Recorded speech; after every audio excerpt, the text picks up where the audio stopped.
Thank you.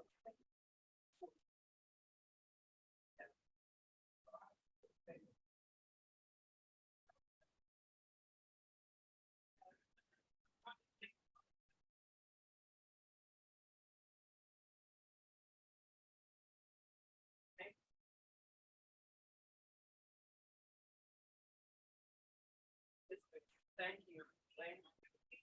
Thank you.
Oh, that is honey. It tastes like honey in the middle.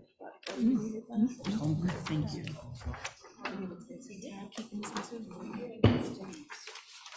We'll call this meeting to order. The Orange County Board of Education pledges to its citizens to conduct its business in a courteous and productive manner, showing respect for fellow board members, staff, and its citizens. The board asks its citizens to conduct themselves with the same courtesy towards both school personnel and each other. A moment of silence will be observed before each meeting. The board asks that you check your cell phones and other electronic devices to be sure they are either turned off or on vibrate to avoid interruptions in the meeting. So with that, we'll take a quick moment of silence.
All right, thanks everybody for coming tonight.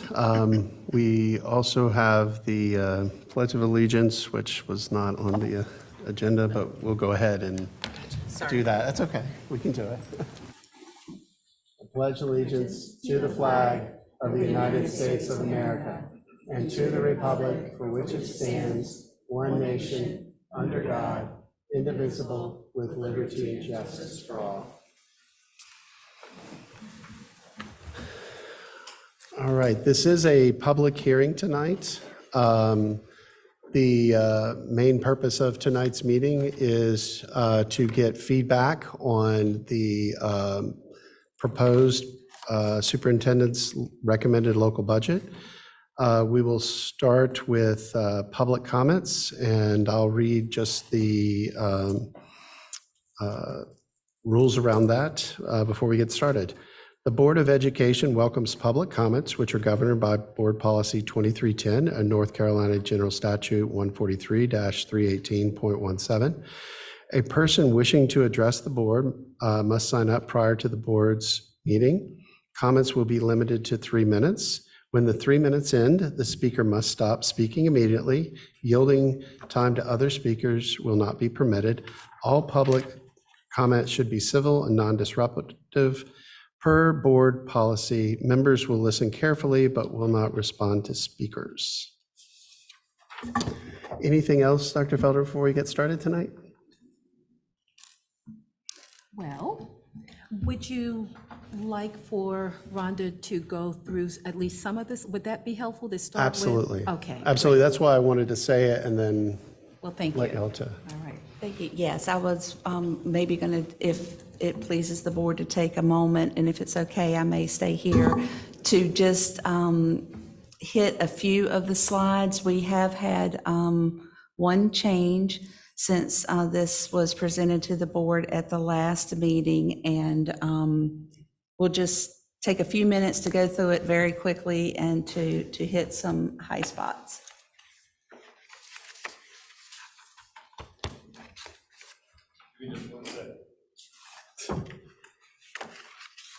Sorry, Ryan, we changed on the fly on you.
Fantastic, thank you.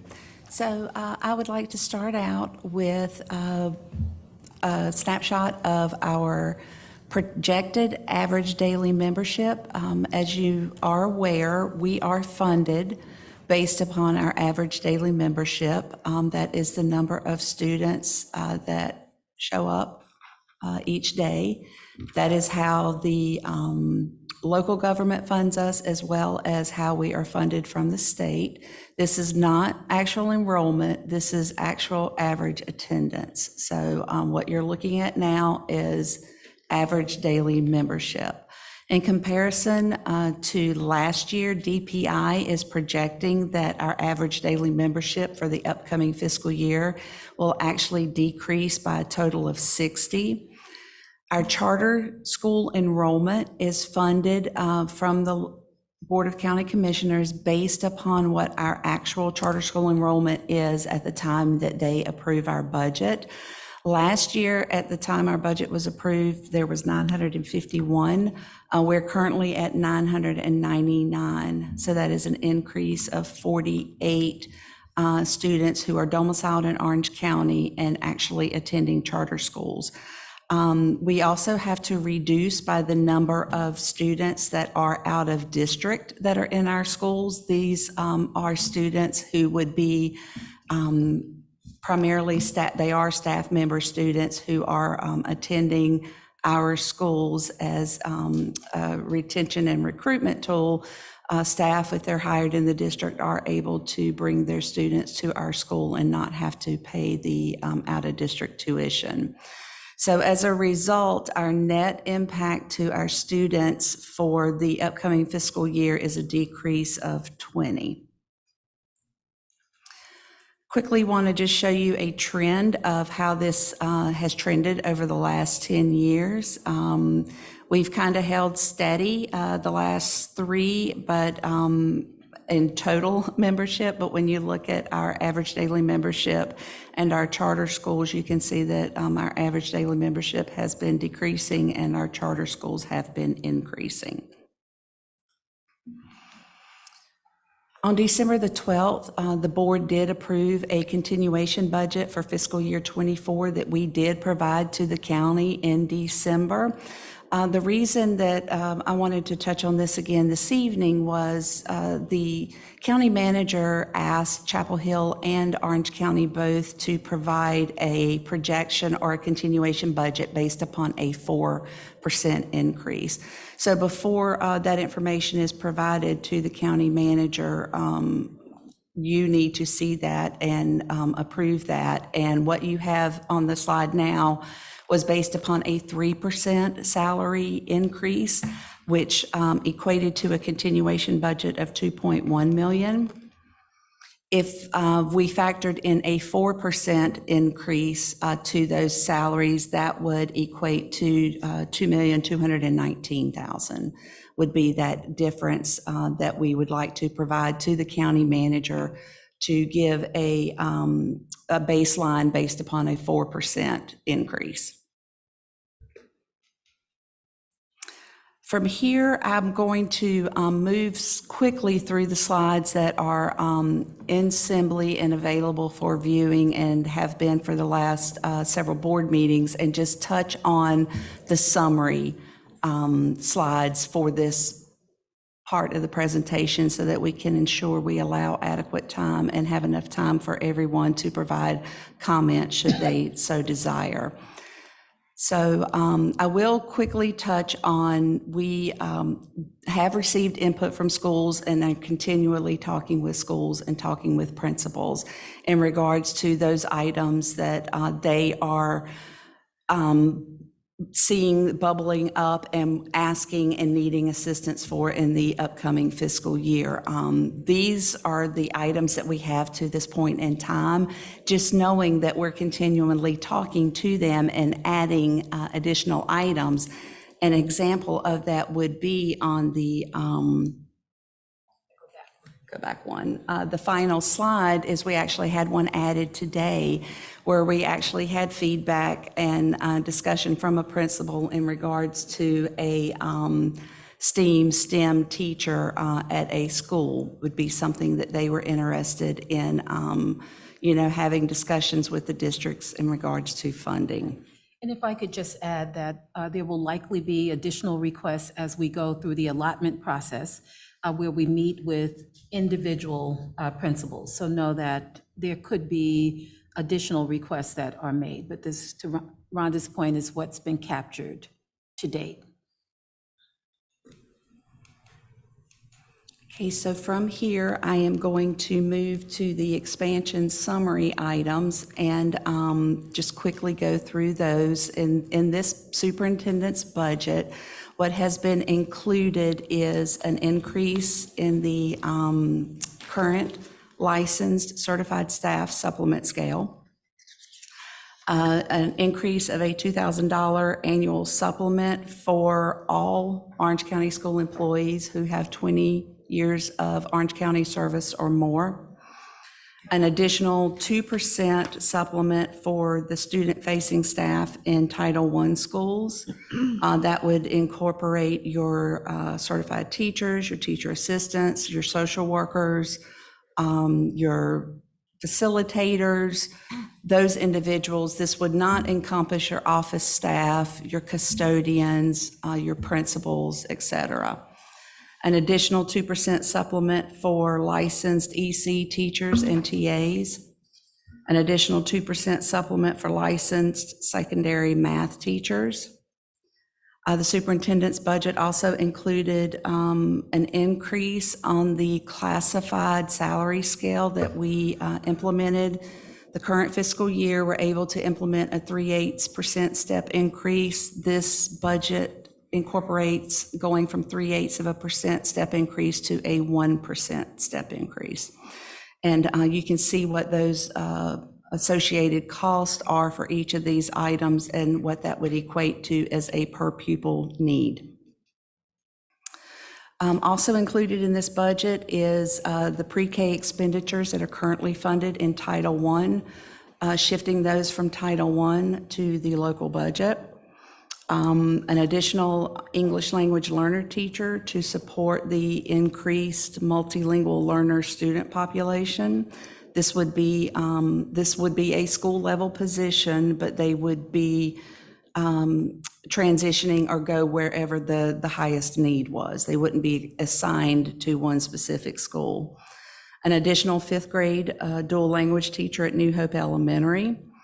Also included is support for teachers who are applying to become national board certified, to actually pay 50% of that application fee for those staff. Also included would be an additional teacher assistant / bus driver position at each of our elementary schools. The item highlighted in yellow here would be, which the reason it's highlighted is this is an ad, and this is something we don't have a cost for at this point, but encompassing a STEAM, robotics, extracurricular supplement as part of the cultural arts supplements in policy 7406. And if I could just say a few more words about this. And so the request for this is because it has come to my attention that this work is already underway in our schools, and staff who are leading these efforts around STEM, robotics through the extracurricular side of the work would need to be compensated for that, or that's the request. And so it's growing organically in our schools, but this is just to address what the known is now. Continuing on, also include, yes, sir. Could I just ask a clarity question? So this isn't for a full-time person. This would be for a supplement for an existing person that would be doing this. Is that? That's correct. Not yet, because as I said, we are still meeting with principals in their one-on-one allotment meetings. And that's when we're going to hear more about their individual request. Those meetings just haven't happened yet. We were able to get information from principals through one way was through when this budget was shared with them, they gave input, so that you see that bulleted out, as well as just individual outreach. But I know that there will likely be more requests, and so we could get a request for a STEM teacher at every school. We may get requests for other things, but what I know for sure right now is that there is this extracurricular work that is going on, and want to ensure that staff who are leading that work do receive a supplement. Okay. Continuing on, also included in the superintendent's recommended budget as part of our security plans is the high school parking lot security guards that would be stationed in those parking lots, in those houses during the day when students are in class. Also, shifting the NC Ed Corp tutors, those currently are being funded in ESSER, and shifting those to the local budget and continuing those. We do have those in the ESSER budget up through September of 2024, should that need to continue to be funded there. But we also want to start looking at transitioning some of those items that we have funded in ESSER to another funding source. Swim for Charlie is currently grant funded, and that grant will be sunsetting, and we would like to be looking at including that in our local budget.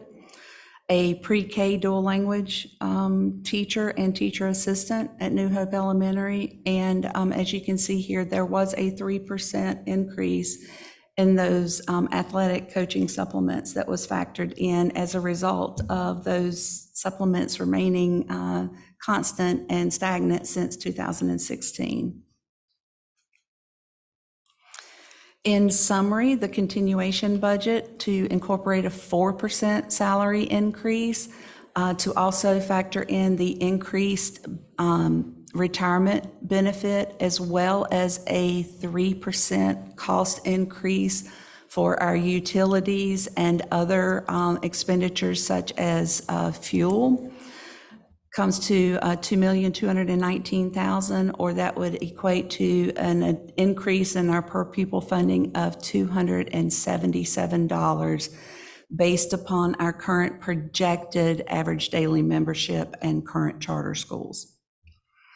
The expansion budget that is presented here is $6 million for all of the items that we just went through, which would equate to a per pupil increase of $750.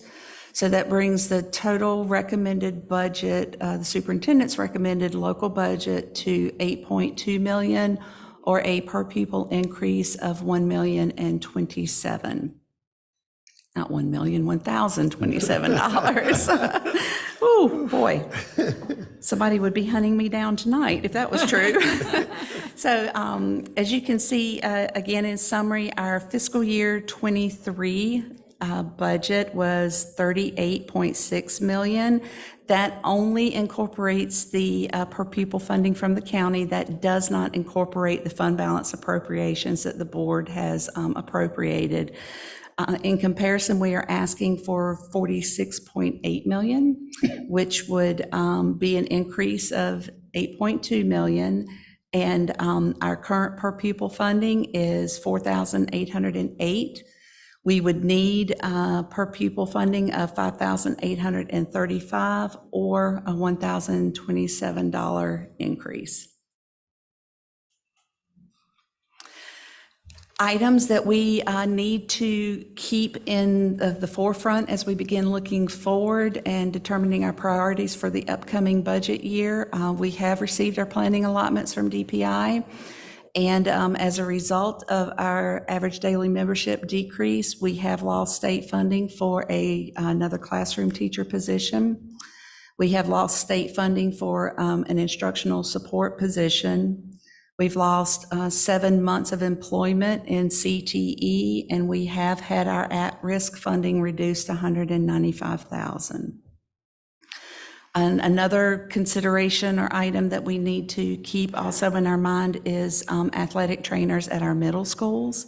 Adding these full-time positions to these schools for those programs. And also a budget to support security officer extra duty contracts at our athletics and other district school events. Just to keep fresh in our minds those items that we're currently funding on ESSER that will be sunsetting in September of 2024. As we, continue to plan and move forward, there are items here that we're going to need to, consider and look to other funding sources.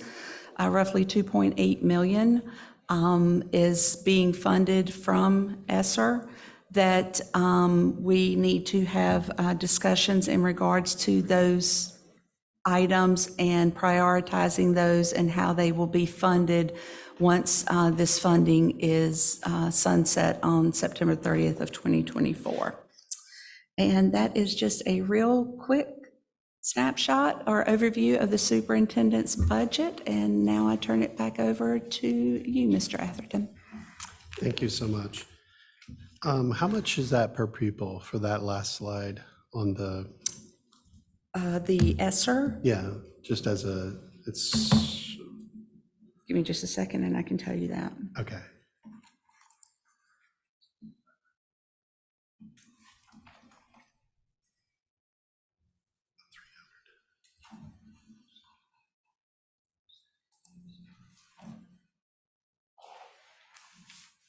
$354.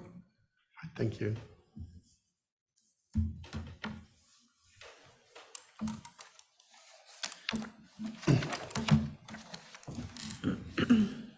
All right, with that, thanks everybody for coming out tonight. We'll start with our public comments. Who is our first person? Okay, Patrick Mitchell is up first. Thank you. Thank you for allowing us to speak. Hello, school board, Dr. Felder. I'm the after-school robotics coach over at River Park Elementary, and I have seen this program grow exponentially. Unfortunately, my heart breaks every time I do this program now because over 60% of the students voluntarily take an application, and out of that 60%, the 40% that don't cannot participate because they have to go home. They have to get on a bus.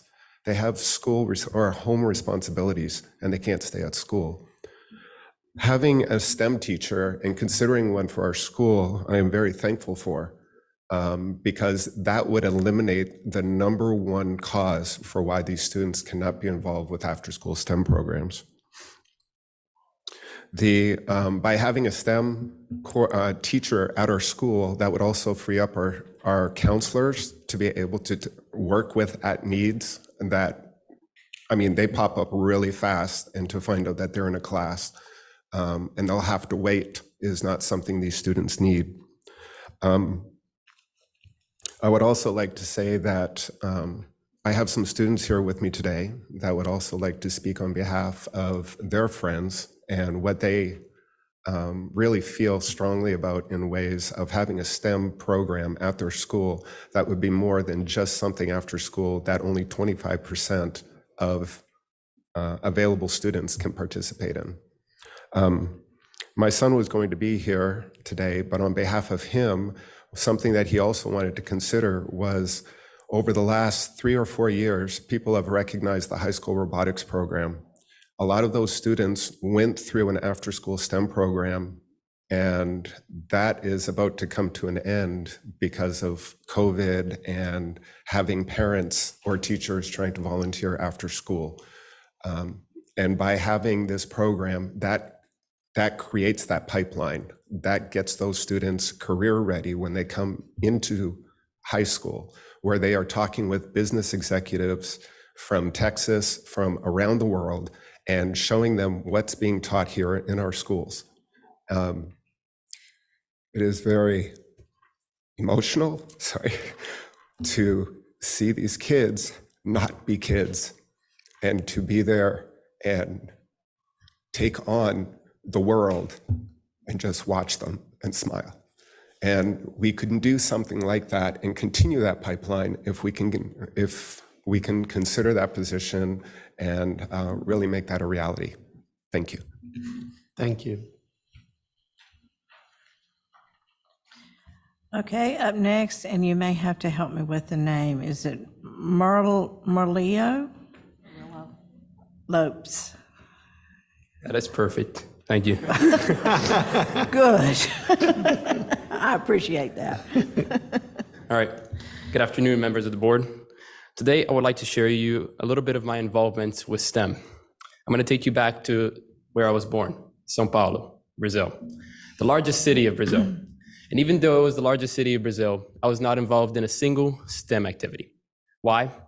Because my mom was a single low-income parent with no means of transporting me to these organizations. And because of that, I was stripped away from my passions, my interests, and my love for discovering things. When we came to America, I thought things would be different. But my mom was still fighting so we could stand on stable grounds. And I had to come back home to help her with the house. My mom was just about pregnant with my brother. And yeah, I had to stand there and take care of things. So until sophomore year, I was not involved with STEM. And in sophomore year, I joined my school's robotics team.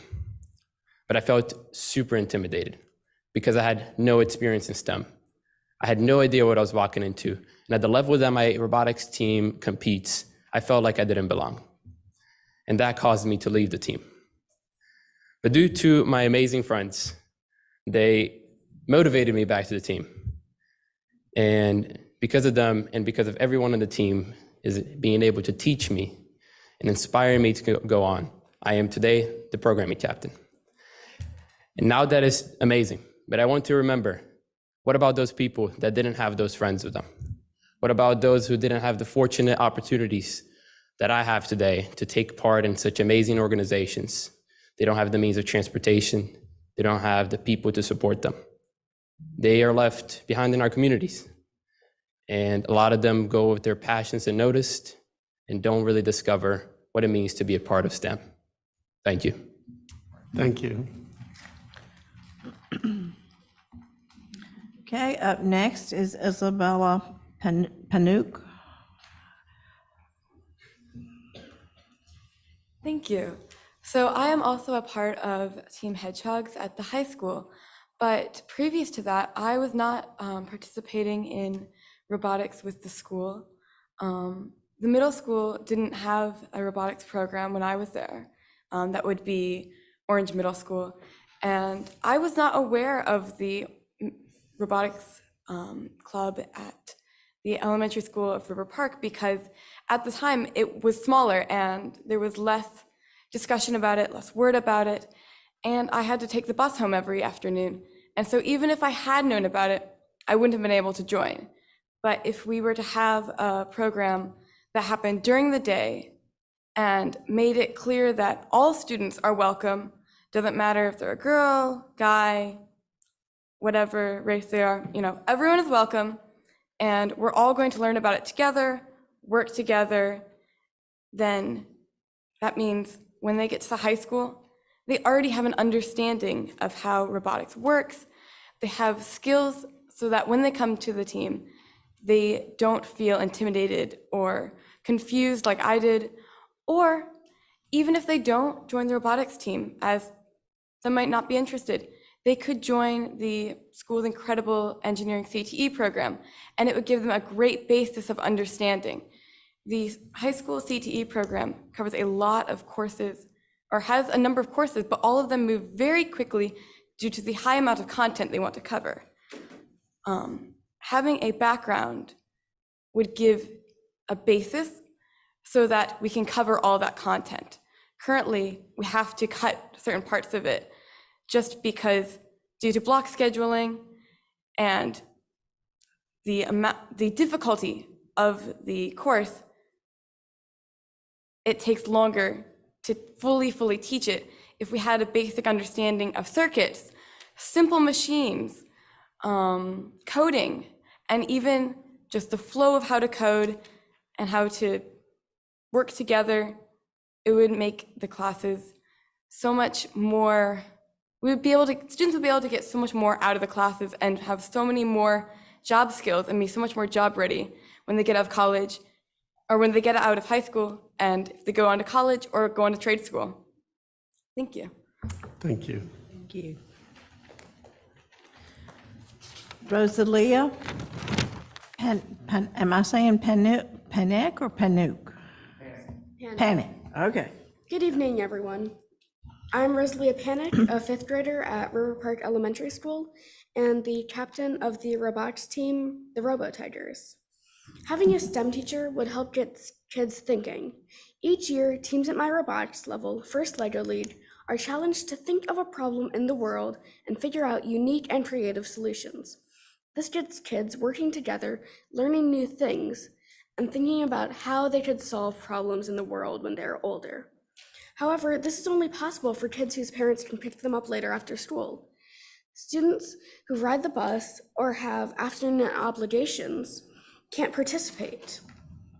And other kids can't participate because our school only has the space and support for 6 teams of 8 kids each.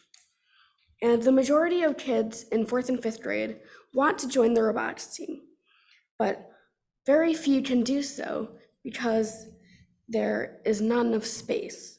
And many students, like I said before, don't have time after school to join.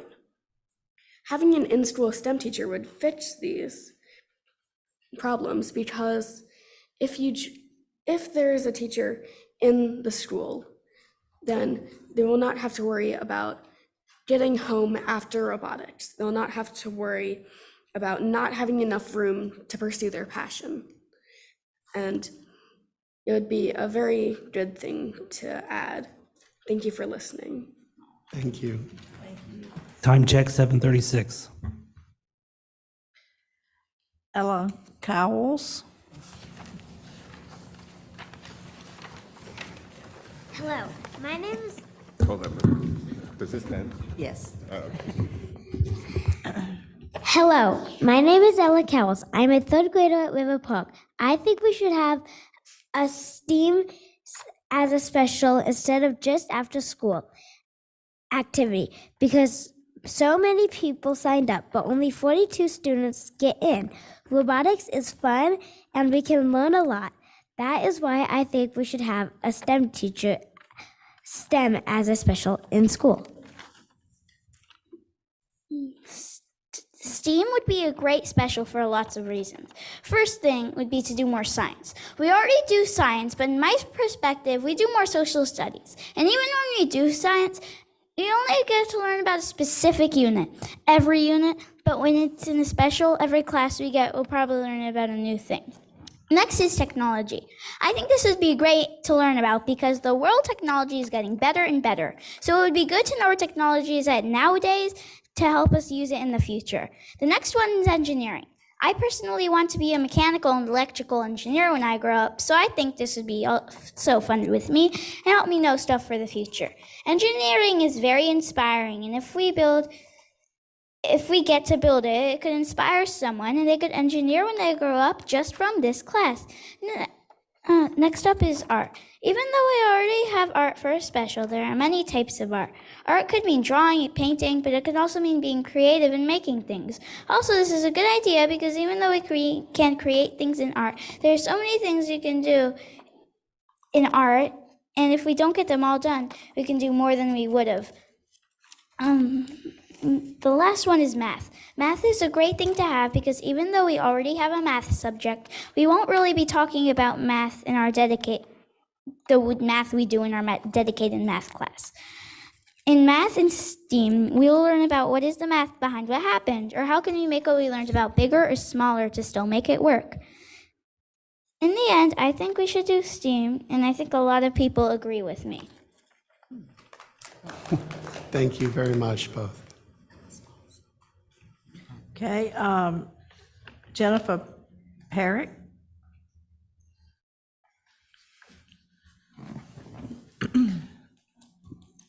Hello, my name is Jennifer Panic, and I'm a parent of 2 daughters who have already spoken to you. I'm also I was one of the robotics mentors for the FLL team at River Park Elementary School. And one of the things I was looking at today on the website was that Orange County Schools wants to engage, challenge, and inspire. And I can think of no better program to help students do that than a STEAM program, whether that be FIRST Robotics that you're hearing about, or in a project-based learning environment.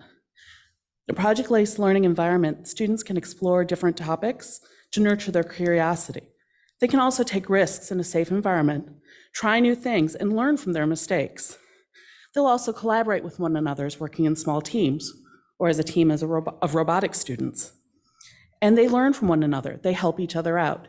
Just today after school, one team couldn't put their robot together, and another girl from the other team looked over and went, "Oh, this is what we did. Maybe you can do this too." So they're already working together. And this was just the first day, only 1 hour in. It's really exciting to see in a program to give each student a voice. Everyone on a team needs to participate. That's why it's a team. And if each student doesn't have that voice to share, then they feel left out or isolated. So it's important that these students all work together and collaborate. And learning that there is also more than one solution. In math, there's always one answer. It's either right or it's wrong. But when you have to solve a problem in the real world, there's lots of different ways it can be done. And students need to learn that early on. There isn't just one answer. There isn't just one way.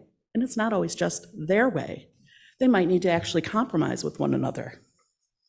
Allowing all students to participate in a STEAM program, regardless if their transportation needs home, is really important. A lot of the students who can't get home are the students that are underrepresented in these industries already. And giving them a voice, a chance, and an opportunity might grow into a passion you've already heard about from some students, even some small students. STEAM is really important as well. We talk about STEM, but STEAM is important because it includes art. We talk a lot about robots, but design is really important. If we make things in a way that's more approachable or maybe more useful to people that might have special needs. And those products might become what we love every day. iPhones have a particular look. We know what that is. And that's part of the art of that technology. Thank you. Thank you. Thank you. Okay, Christine Cowles. Hi, thank you for hearing all of us today. My name's Christine Cowles, and I'm a parent of 3 kids. My oldest daughter graduated from Orange High last year. She's now a freshman engineering major at NC State and doing fabulously. And I have a son at Cedar Ridge who is also part of the wonderful Hedgehogs team. And then you've already met my little Ella. I don't think I have a lot to add as to what others have said, but I will tell you my older 2 have gained tremendously through life skills of working with the robotics team. Watching those kids, if you've never been to a robotics competition, is amazing. They cheer on the other teams. They help each other. We had an accident in our district where one of the teams lost their robot due to a car accident on the way home from a competition. And all of the teams came together to donate parts and help and money to help them rebuild. And that was a competitor. So I love the life skills my kids are learning through that program. But when we talk about the elementary school, I have a little one with dyslexia, and regular teaching methods don't work. I would love to have her have the opportunity to learn with hands-on learning in a way that she can engage with the learning and she can learn the way that speaks to her, because just reading it on a paper doesn't work. I'm a therapist. I know about kids with special needs, and STEAM checks all those boxes. It doesn't matter if you're in a wheelchair. It doesn't matter if you have dyslexia. It doesn't matter if you have dyscalculia. Whatever it is, you can engage through a STEAM program. And I feel like traditionally that has been what's been missing in our schools. So my little one's really excited. She started robotics today with Mr. Mitchell and couldn't wait to tell us about it. But I would love to have all kids have that opportunity and let her have that opportunity on a regular basis, not just for one day a week after school in the spring session. So just a slightly different perspective, but kids with different learning styles can really engage with the STEAM program. So please consider that when you're doing your voting. Thank you so much. Thank you. Thank you. Jim Jonas.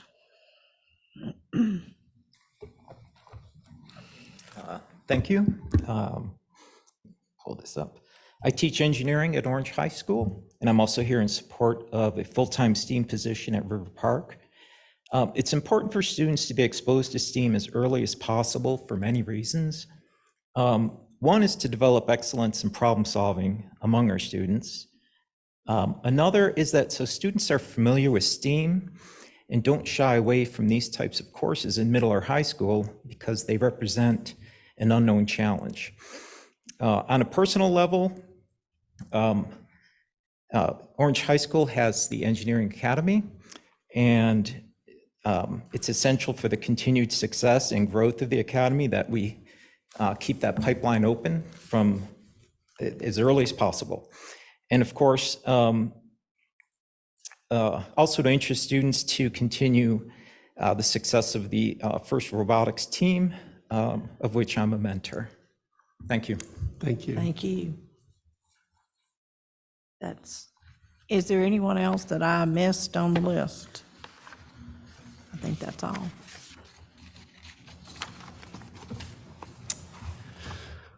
All right. Well, we really appreciate everyone coming out tonight and sharing your thoughts and experiences as well. The public hearing is just about getting input. We do have actually 2 more meetings tonight that we're about to go through. So with that, are there any other comments from anyone? I'd just like to say thank you so much to the children and to the teachers that came tonight to speak. I really appreciate that. And I know that it's not what children are used to doing all the time, and it's great to see you do that and advocate for something that you really want and that you really believe in. So thank you.